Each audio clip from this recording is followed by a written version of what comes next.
রমজানে একটি দিন, একটি সংক্ষিপ্ত গাইড। আসসালামু আলাইকুম। রমজান মাস রহমত, বরকত ও মাগফিরাতের মাস। আসুন এই মাসে আমাদের দৈনন্দিন জীবন কেমন হতে পারে তার একটি সংক্ষিপ্ত ধারণা নেই।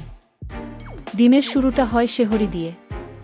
ফজরের আগে পেট ভরে খান, যা আপনাকে সারাদিন শক্তি দেবে। এরপর শুরু হয় রোজা, যেখানে আমরা পানাহার ও খারাপ কাজ থেকে নিজেদের বিরত রাখি।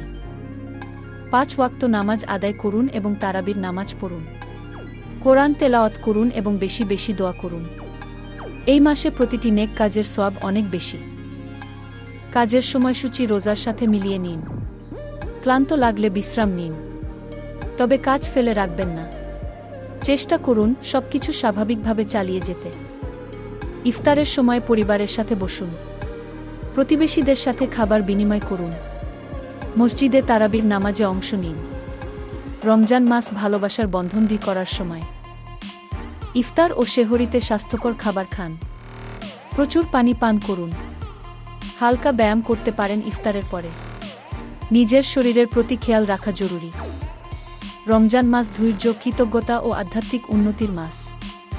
এই সময়টাতে নিজের ভুলগুলো নিয়ে ভাবুন এবং আল্লাহর কাছে ক্ষমা চান। এই রমজানে আপনি কী ধরনের চ্যালেঞ্জ মোকাবেলা করছেন, অথবা কোন দিকটা আপনার কাছে সবচেয়ে বেশি ভালো লাগছে? নিচে কমেন্ট করে জানান এবং এই ভিডিওটি আপনার বন্ধুদের সাথে শেয়ার করুন।